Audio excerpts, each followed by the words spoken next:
Welcome again to another episode of Sneaks, Rhymes, and Life. I am your host, Lionel McDonald. So once again, we are live and direct at Henry's Camera. It's downtown Toronto. It is just off Shooter Street, in the heart of the city.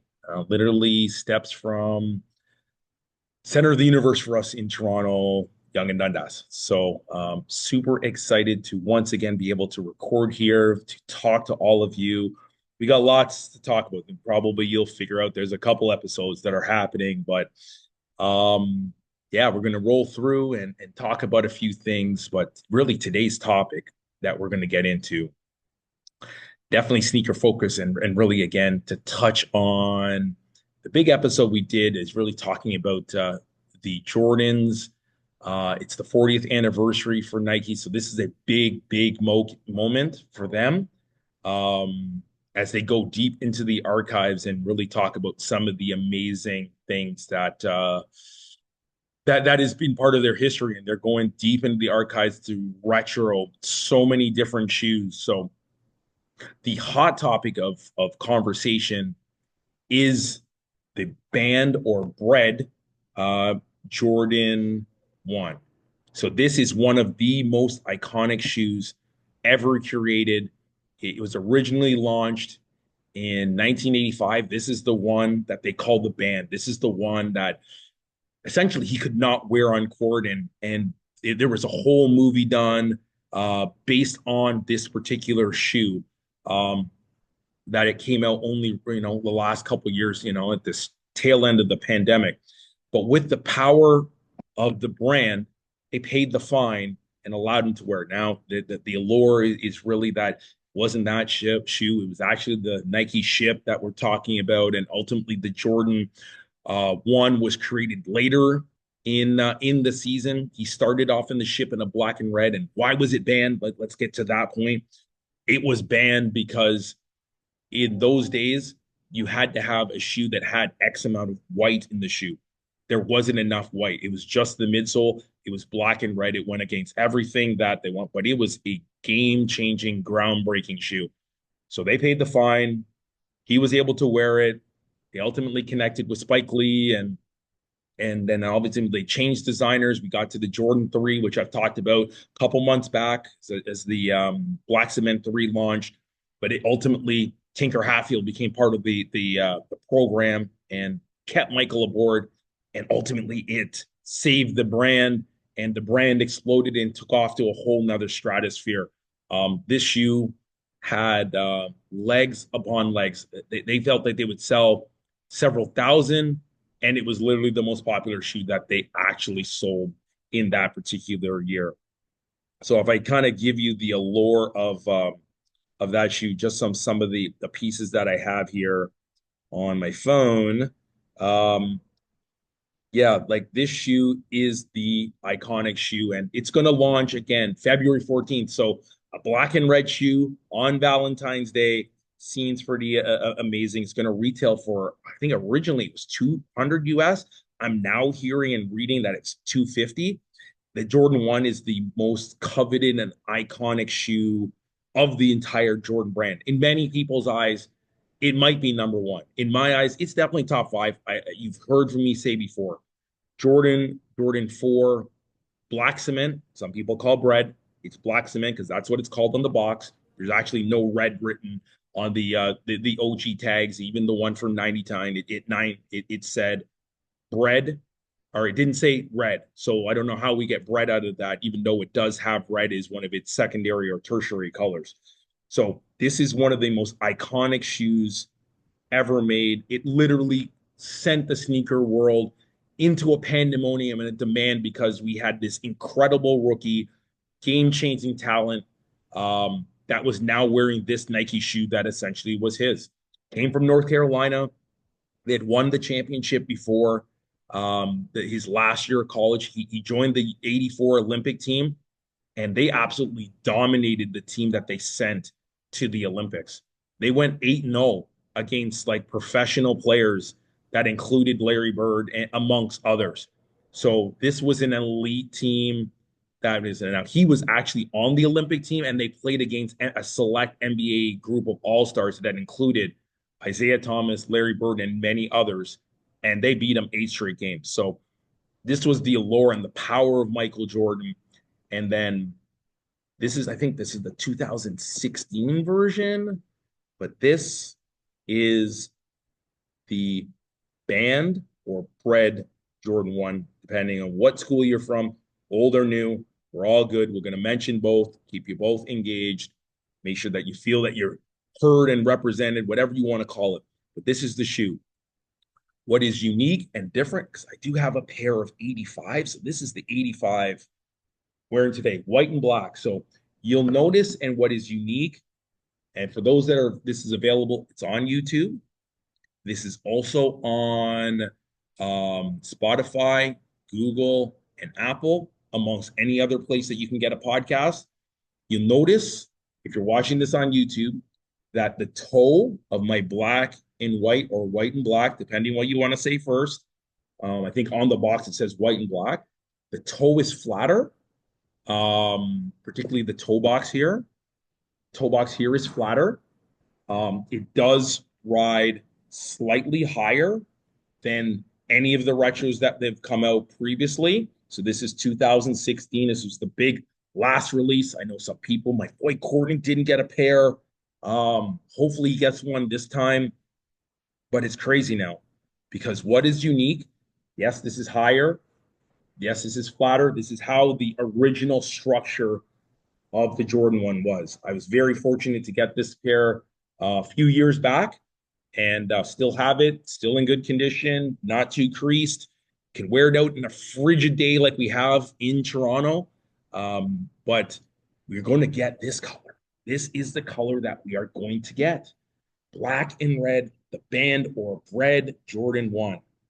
This is one of the hot commodities. And I think when we look at the allure and all of the different shoes that we're going to get in 2025 as the 40th anniversary of Nike, this is literally at the top of many people's list, because they didn't get 2016. They don't have an original. It's $30,000 for an OG 85, which will probably crumble in your hand. But I would tell you that the allure of getting this shoe, to have this as part of your collection, and we did an 85, I think 3 or 4 years. We did the reverse bred, and that's amazing. I wish I had it as part of my collection. I have a reverse bred low, and that's kind of tying me over. Very fortunate to get that, but I would love to have the reverse bred. There's this one that's coming, 85, and it does say, instead of the Wings logo, it does say Air Jordan, which was on the original. Let's look at the one I got here. No, it's got the Wings logo. So they went back into the archives and actually put the Air Jordan on the shoe. I believe that Air Jordan is also going to be on the black toe that comes out the day after. So crazy weekend. The 14th, we're getting the band or Bred 1. We're gonna get the black toe the next day. The week before, in February, we're getting the metallic 5s, arguably the best 5 of all the 5s. Me personally, I'd go with the Bel Air 5s before, and I am in the minority, but I absolutely love the Fresh Prince of Bel Air, the show, the fashion, and everything about it, how it brought hip hop and music and sneakers all together, center stage for us in the early 90s. So I love the Bel Air 5 over the metallic. The metallic is easily number 2. And then you have Fire Red and Black Tongue Fire Red and so many other amazing 5s that are out there. So that's all happening in February. But what the shocking news is that we're getting is that they're only making 10,000 pairs of this shoe. So what does that mean? 10,000 pairs. 10,000 pairs is not a lot. And I just actually see another post that came out recently. It is 250 US. So now we're talking like 300 easy Canadian. So the unique thing about this shoe, with 10,000 pairs, officially it hit websites last week. Bloggers have been talking about it. Sneaker influencers have been talking. They're only putting this shoe in 23 stores. Bruh, you gotta be kidding me. For those that were excited for this year, that is a blow. That is literally going to be impossible to get your hands on this shoe. And 23 stores. And I'm gonna see if I have the list here. Um, it's on the other page here. But 23 stores is really not a lot. And I think if you talk about the allure of the Banda Bread one, there is the New Beginnings, and some of the other ones that have come out prior. Oh, by the way, I see it here. My shoe, black, white, not white, black, because it's got toe bumper. That layer is black, so that's the predominant one. So I've seen now a list that came out late last week, and maybe it was on the weekend. So 23 stores. I'll list some of them. Sneaker Politics, Concepts, Woodstack, A Shoe Palace, Bait, Undefeated, Amamenier, Social Status, Lamstone and Hammer. Amazing store in Philly. I don't like Philly right now because we are in Commander Zone. Hopefully, Commanders can win. They're in the NFC Championship game. I'll get to that whole piece down the line. Back to the list. All the right, Up UNC, Oneness, Soulfly, Wish, Soul Play, Exhibition, Trophy Room. Those are getting backdoored. Premium Goods, Grinmore, Success, 218. Of course, Detroit Stand Up. Yeah, we beat you on the weekend. Shoe Gallery. I think it's going to go on Sneakers UK. It probably on Sneakers United States. Not accessible to us in Canada.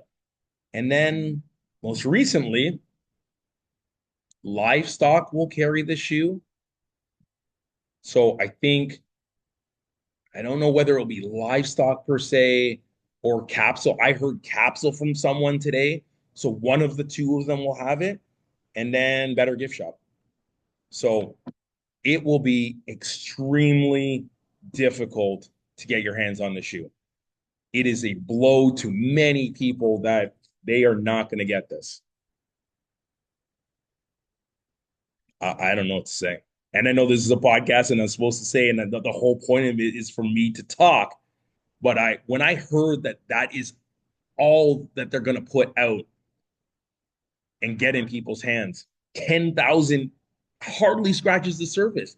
I've been in a store, they've given a store 1,500 of one pair.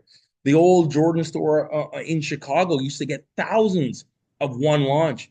They could sell them out of one store if they wanted to and just have a lineup that would go on and on and on. So this 85 isn't going to get into a lot of people's hands. That is just stone cold facts. But that's how it's going to go down. Going to have to adapt. Going to have to reprioritize our list of sneakers that we have because a lot of people ain't getting this. And those that do are going to pay an arm and a leg. And I don't know if it's worth it. If you already have a 2016 or I want to say it was 2009 or you have one from the 90s, do you really need the one with a different toe? And I'm the worst person to be talking to about buying it multiple times because I bought every time I'd have seen a Jordan 4 black cement, Jordan 4 Bred for the rest of you, I've wanted to buy it or I have bought it. So, with the exception of, some of the ones from most recent years, I have like a stockpile. I have like two of the ones from 2008. I have more than one from the ones from 99 that was I call it the OG retro version of the black cement or band or sorry, not band, Bred Jordan 4. So I'm like the worst person to tell anyone that they don't need to buy it again and again. But this one's shaped differently. The logo will be different. Some people didn't get the last two or three or even the last one. So you may really need to have it. I'm fortunate. I've worn the crap out of these. I love them. I love how they've creased. I love how they've just it feels like we've gone to war in these. There's been a lot of fun times and a lot of fun events that we've done over time that's involved this shoe. Um, so I feel for anyone that hasn't got a chance to get their hands on this one, right? So, um, yeah, it's kind of a sad state that this is not going to really be available for a lot of people. But what are you going to do? This is the decision. And I did say on the podcast that I had with my boy Philly and Dre and Karen, we missed you, but hopefully you'll be on the next one. And and obviously my boy Thomas Wade West, that I really hope um, I really hope that there will be an opportunity for people to get this one in their hand. Um, but that's not going to be the case. So the reality is some will pay, um, others will not, and we'll just have to figure it out. So if you remember, there was the movie called Air. That's the one with, and I'm looking at the title here. Ben Affleck was like Phil Knight, and I think the movie was okay. I did enjoy it because it was sneaker culture and basketball culture all lining up as one, and really kind of came together, and it just really told, Matt Damon's in it, Justin or Jason Bateman's in it, and how Jordan came to be. I think the star of it for me, the unsung hero, was Jordan's mom. But it's amazing that that movie Air, it was only like 2 years ago that it happened. You can watch it. I saw it in the theater, great times. But this is only going to be, and then I can't. I would be remiss if I don't go back and think about the Jordan premiere that we had. I'm trying to remember the year. I want to say it was what year was it? What year was it? 2018. They had a premiere. We did it at the Jordan store. We had Spike Lee, we had Jordan, we had Billie Eilish, we had so many people in it. It was the legend of the Jordan one. Um, my boy Dexton, DeBory, he was the director, and I will tell you, this movie did Jordan Brand and the Jordan One true justice. Dexter, the shoe's coming out in a couple weeks. I'm saying this now. I'm going to try and find you and find a way to get you on that we could talk about your movie, the impact, how this movie needs to be in everyone's face as this shoe is coming out. If Jordan Brand does anything right, they will get you out there and talking about this shoe. So, pretty amazing movie that came out. It was, yeah, and again, it was like 2 years before this actually 2 years after the last release. And yeah, we have a patent leather one. Some people have that one. It ain't the same as this. It ain't like the 85 one that you're gonna get. So that's the reality. That's the reality. I'm gonna pull this one in nice and close. So as we close out, that is what is happening with the band or the Bred Jordan 1. It ain't gonna be available to everyone. Not everyone's gonna have it. And they're going to have to be a tier system of how we continue to do more sneakers. These high energy ones that are not really available. If I think about some of the other ones, like the Rare Air collection, like now the White Cement 4, that will be one that is out there. That will be a general release. So there's a lot of them that are going to be out there, but this one here, this one is going to be in incredibly high demand, and not everyone's going to get it. It's only 10,000 pairs. Like, what do you do with 10,000 pairs? It's like a drop in the bucket. It's only going to be 23 stores. So you're going to have to make your decisions. You're going to have to put your apples in a certain spot and see if it can work for you. But that's it. Sneaks, Rhymes, and Life. That is the update on the Jordan 1 that's coming out on Valentine's Day. Who is going to make the move to get this as a Valentine's Day present. Probably for yourself because your significant other is not going to do the legwork to make it happen. But that is it. Sneaks, rhymes, and life. We out. Band one, Bred one, whatever you want to call it. Only 23 stores, so you have to figure it out.